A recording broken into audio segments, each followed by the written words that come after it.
Untuk bab 3, chapter 3, metodologi. Okay, apa yang perlu ada dalam bab 3 ini adalah 3.1 chapter overview. Okay, jadi apa yang perlu ada dalam chapter overview ini adalah dia macam pengenalan ataupun pendahuluan bagi bab 3 ini. Jadi apa yang perlu anda huraikan di bawah chapter overview ini adalah anda terangkan apakah maksud metodologi, apakah kepentingan metodologi, dan di bawah metodologi ni apakah sub topik di bawah metodologi. Itu chapter overview. Seterusnya 3.2 flowchart, carta alih. Jadi untuk carta alih ni perlu ada dua carta alih, iaitu flowchart of project. Yang ni boleh ambil yang saya berikan inilah. Semua sama saja untuk carta alih pelaksanaan projek. Dan flowchart yang kedua, yang ini anda semua kena hasilkan sendiri. Flowchart of system ataupun flowchart of project. Jadi apakah maksud flowchart of system ni? Carta alih bagi projek masing-masing. Jadi carta alih yang dimasukkan adalah carta alih bagaimanakah projek anda beroperasi ataupun flowchart langkah-langkah pengendalian projek. Jadi yang ini kena create sendiri daripada awal. Okay, macam mana kita nak mulakan operasi projek sehingga berakhirnya pengendalian projek. Ini tidak sama antara projek kumpulan-kumpulan lain. Seterusnya 3.3 pergi pada reka bentuk design. Okay, jadi untuk design ni sebelum pergi kepada 3.3.1 ni perlu ada huraian sedikit lah. Okay, apakah maksud design, apakah kepentingan design, perlu ceritakan sedikit di bawah reka bentuk ni sebenarnya anda nak cerita apa. Okay, sama juga untuk flowchart tadi. Sepatutnya di bawah 3.2 ni jangan terus letak gambar. Huraikan sedikit flowchart tu apa maksud dia, apakah kepentingan flowchart. Okay, buatlah dalam beberapa ayat. Okay, intro untuk flowchart itu. Okay, apakah maksud flowchart, apakah kepentingan flowchart, flowchart ni dia cerita tentang apa, barulah kita letakkan flowchart of project. Okay, jadi setiap gambar yang kita letak mesti disertai dengan penerangan. Kalau letak gambar saja tanpa penerangan, maksudnya untuk apa gambar tu berada di situ. Okay, itu cara kita tulis laporan, cara kita tulis proposal. Setiap gambar mesti ada penerangan tentang gambar tersebut di dalam teks. Jadi mesti ada reason, mesti ada sebab kenapa kita letak gambar tu di situ. Jangan tiba-tiba gambar. Gambar tu untuk apa? Kena huraikan tentang gambar tersebut dalam teks. Jadi untuk design, sebelum tu saya nak ingatkan di sini, tengok cara persembahan format dia. Okay, 3.3 ada tab.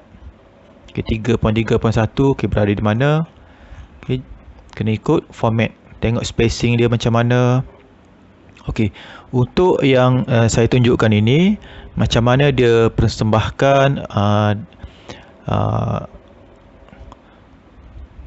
huraian tentang reka bentuk ni adalah dia bagi dalam 3 pilihan reka bentuk.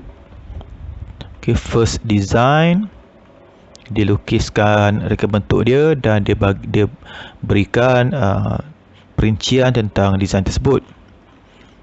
Okay, ada lukisan kejutaraan untuk first design. Lepas tu dia bagi pula pilihan reka bentuk yang kedua. Gambar dia, penerangan dia, lukisan citraan dia. Dan third, design, reka bentuk ketiga. Gambar dia, penerangan, perincian dia dan gambar rajah, lukisan kejuruteraan. Jadi daripada 3 pilihan reka bentuk yang diberikan tadi, dia memilih yang akhirlah, yang sesuai, yang difikirkan sesuai untuk difabricate. Jadi untuk final design ini, diberikan beberapa lukisan citraan terperinci. Yang ni yang sepatutnya pelajar buatlah, terperinci. 3D, siap ada part number, kuantiti apa semua. Dan setiap part pula dicerai-ceraikan, dipisah-pisahkan dan ada lukisan kejuruteraan yang berasingan dan beserta dengan dimensi. Yang ni part conveyor frame, yang bawah ni conveyor frame stand. Jadi ada pandangan atas, tepi, 3D, ada ukuran dia, dimensi dia. Yang ni pula drawing bagi motor, dan motor speed reducer frame. Begitu terperinci dia punya engineering drawing dia. Drawing ni sangat bagus lah, detail dia punya dimensi. Lepas tu ada juga drawing untuk sprocket, size sprocket, dimensi sprocket, setiap pandangan. Ada drawing dia. Connector pump,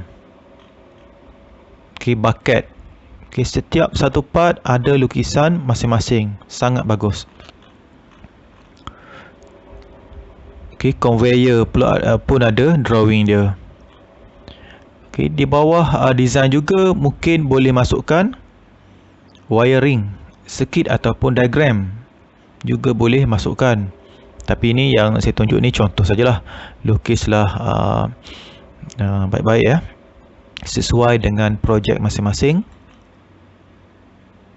Jadi yang saya tunjuk ni diberikan dalam bentuk pilihan 3 design.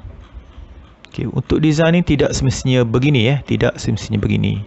Kalau anda dah memang ada satu design yang dah dipilih, untuk di bawah design ni boleh terus letak reka bentuk yang anda dah pilih. Letak gambar rajah dia, sketching pun boleh, drawing 3D pun boleh. Lepas tu ada perincian dia, ada details dia. Lepas tu letaklah buatlah lukisan kejuruteraan, yang seperti mana yang final design ini. Tapi tak payahlah buat pilihan 1, 2, 3 pun tak apa. Buat yang final terus. Buat yang final terus. Tapi kalau nak buat pilihan ni pun lebih baiklah sebenarnya. Tapi untuk saya, buat yang final terus pun tak apa. Tapi mesti ada penerangan terperinci, mesti ada lukisan 3D dan lukisan yang memperincikan setiap part, setiap bahagian beserta dengan dimensi. Jadi untuk drawing tu sangat penting lah. Itu yang membezakan kita belajar atau tidak belajar technical drawing, AutoCAD dan sebagainya. Jadi sebenarnya kursus projek ni sebenarnya kita nak kumpulkan ilmu pengetahuan kita tentang mechanical engineering, dan kita nak persembahkan dalam projek 1 dan projek 2 lah. Jadi kalau proposal ataupun final report tanpa engineering drawing, macam seolah-olah kita tidak belajar di politeknik lah.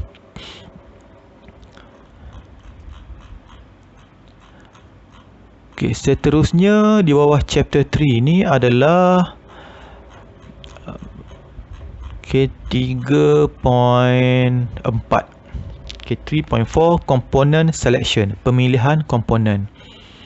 Jadi pemilihan komponen ni kita dah tetapkan dah. Kita dah tetapkan material apa yang kita nak bagi setiap part, bagi setiap bahagian yang membina projek kita. Contohnya untuk projek ini dia pilih My Steel Hollow Square. Okay, 3.4.1 disertakan gambarnya, penerangan tentang bahan ini. Okay, tengok cara dia letak gambar. Okay, macam mana cara dia letak gambar, di mana? Okay, di antara teks. Okay, gambar sepatutnya di antara teks. Tidak boleh bermula dengan page baru terus ada gambar. Yang tu salah, tak cantik. Jadi bila bermula page baru mestilah ada baris ayat dulu. Okay, setiap bermula point yang baru jangan terus gambar, mesti ada ayat dahulu, penerangan dahulu sedikit, barulah kita letak gambar. Okay, macam mana cara letak gambar? Gambar ni janganlah terlampau besar sampai penuh muka surat, janganlah terlampau kecil sampai tak nampak. Okay, agak-agak beginilah saiz gambarnya. Dan tengok macam mana cara dia letak tajuk bagi gambar. Setiap gambar mesti ada tajuk, figure berapa. Okay, pernyataan bagi gambar tersebut. Dan setiap gambar yang kita letakkan, seperti mana saya bagi tahu tadi, mesti ada rujukan dalam teks, mesti ada cerita dalam teks. Contohnya di sini dia nyatakan, okay, figure 3.1.3 shows the mild steel hollow square section. Okay, dia ada nyatakan tentang figure ni di dalam teks. Okay, tengok format dia cantik. Tengok format cantik, teks pun justify, penuh kiri kanan, ada tab, spacing pun mengikut format dia. Okay, 3.4.2 angle bar. Okay, dia cerita dulu tentang angle bar. Lepas tu masukkan gambar, tengok saiz gambar yang diletakkan, kejelasan gambar. Gambar yang kita nak letakkan mesti jelas. Kalau gambar tu blur-blur, tidak jelas, jangan letak. Okay, sebab proposal ataupun report ni kita nak bagi orang faham, kita nak bagi orang tahu, orang nampak. Kita jangan paksa letak gambar, walaupun gambar itu sangat penting sekalipun, tetapi kalau gambar tu tidak nampak, tidak jelas, tak ada guna juga kita letak. Baik jangan letak. Okay, tengok saiz gambar yang diletakkan. Okay, sempurna. Okay, gambar juga boleh letak kiri kanan begini selagi saiznya sesuai. Okay, tengok cara dia letak gambar dikurung. Okay, dimulakan dengan teks, diakhir dengan teks, gambar di tengah-tengah. Ini cara yang betul. Jangan gambar di akhir teks. Okay, gambar di awal-awal selepas poin baru pun salah. Okay, komponen yang ketiga, flat bar. Okay, teks dulu. Okay, diletakkan gambar. Setiap gambar ada tajuk. Tajuk bagi gambar di bawah gambar. Okay, lepas tu komponen ketiga, motor. Penerangan sedikit tentang motor, gambar. Diakhiri dengan teks dan disertakan dengan table specification. Okay, ciri-ciri teknikal bagi motor ini. Okay, ini sangat bagus diletakkan details dia. Okay, jadi untuk table, tengok cara dia persembahkan table. Untuk table, tajuk dahulu. Tajuk, table berapa, penerangan dengan table, barulah table. Untuk jadual, tajuknya di atas. Untuk rajah, tajuk di bawah rajah atau gambar. Okay, part ataupun komponen seterusnya, centrifugal pump. Ada juga disertakan spesifikasi teknikal untuk pump tadi. Bucket. Okay. Poin yang berikutnya 3.5 mesti juga diletakkan cost of components. Okay, nyatakan harga dan kuantiti komponen-komponen yang telah dibeli, yang telah digunakan. Ini mustahak apabila kita nak anggarkan kos keseluruhan projek.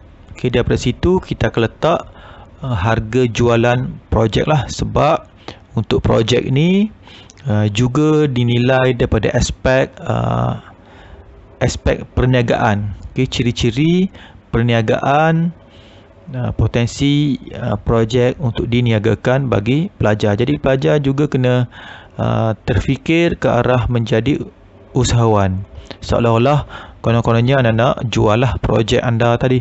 Jadi perlu pengiraan kos penghasilan projek. Okay, daripada kos tersebut kita boleh anggarkan kos ataupun harga jualan bagi projek kita lah. Seolah-olah kita tak nak buat projek ni sia-sia. Kita nak jual projek yang kita dah bina ni. Okay, sama juga untuk kos. Tak boleh di bawah kos ni, biasanya pelajar di bawah kos terus letak jadual ni, jadual harga. Cerita sedikit kos. Okay, seperti mana yang saya cerita tadi lah. Apakah yang saya terangkan tadi tentang kos? Apakah kepentingan kos? Jadi huraikan sedikit kenapa cost of components ni kita kena sertakan dalam laporan. Poin berikutnya 3.6, fabrication. Okey, apakah maksud fabrication? Okey, ceritakan. Di bawah fabrikasi ni kita nak cerita tentang apa? Okey, fabrikasi ni maksudnya kerja-kerja kita. Kerja-kerja kita buat. Okey, kita buat kerja yang kita lakukan untuk menghasilkan projek kita lah. Kita buat kerja. Okey, fabrikasi. Jadi apakah langkah-langkah kerja kita daripada awal sampailah projek kita siap, kita jelaskan, kita laporkan di bawah fabrication. Okey, untuk fabrikasi ni dibahagikan kepada subtopik. Okey, 3.6.1.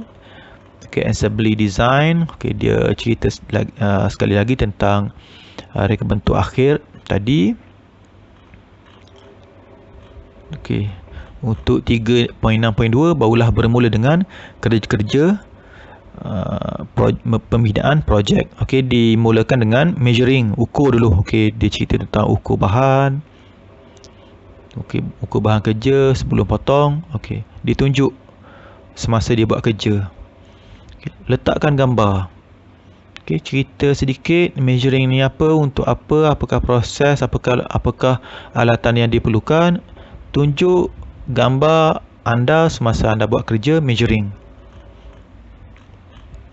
Lepas tu cutting. Okey, dia potong-potong bahan kerja, komponen kerja dia potong. Okey, ceritakan proses ini dekat mana, guna apa. Okey, boleh juga cerita masalah-masalah yang dihadapi. Okey, berapa lama masa diambil. Okey, dan letakkan satu atau dua gambar anda. Okey, jangan letak gambar orang lain. Letakkan gambar, sertakan gambar semasa anda lakukan kerja-kerja pemotongan. Okey, langkah kerja seterusnya drill. Okey, tembuk lubang. Okey, samalah kita terangkan dengan terperinci tentang kerja-kerja yang dilakukan semasa proses gerudi. Okey, drilling.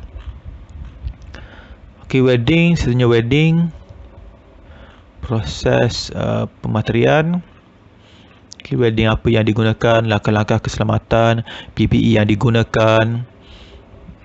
Okey, akhir sekali finishing. Okey, penyudahan akhir lah untuk kekemasan dan ergonomik, kecantikan projek.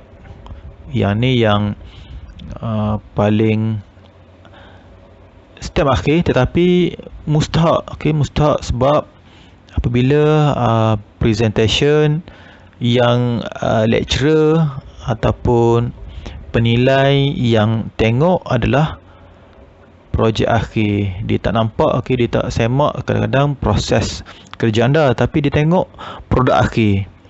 Dia tengok finishing. Yang mula-mula sekali, first impression bagi penilai adalah finishing. Kemas ke tak, berkarat ke tak, tajam atau tidak, ada tak bahagian yang bahaya, ada tak bahagian-bahagian yang tak sepatutnya terdedah. ada tak bahagian-bahagian yang longgar, ada yang tidak kemas, ada yang hampir tercabut, ada yang terkopek. Okey, semuanya berada di bawah finishing.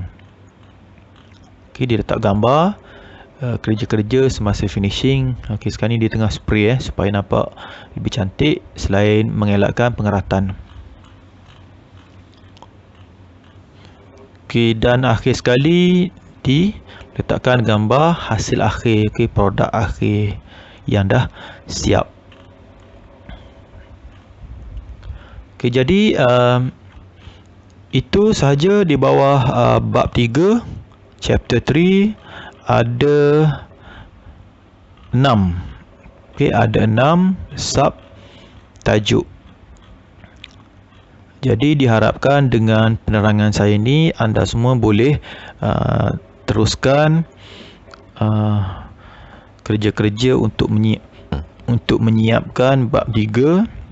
Okay, sebenarnya bab 3 ni tidaklah semestinya anda lengkapkan sampai habis sebab anda belum lagi masuk projek 2. Untuk fabrikasi ni sebenarnya boleh dilengkapkan apabila anda masuk projek 2 nanti. Jadi anda siapkanlah setakat mana yang boleh dahulu untuk bab 3 ini. Saya rasa untuk kos dah boleh ada anggaran. Okey, boleh masukkan anggaran dulu. Dan untuk design ni sepatutnya dah lengkap lah. Okay, dah lengkap. Jadi sekian saja penerangan saya tentang chapter 3 metodologi. Semoga anda semua boleh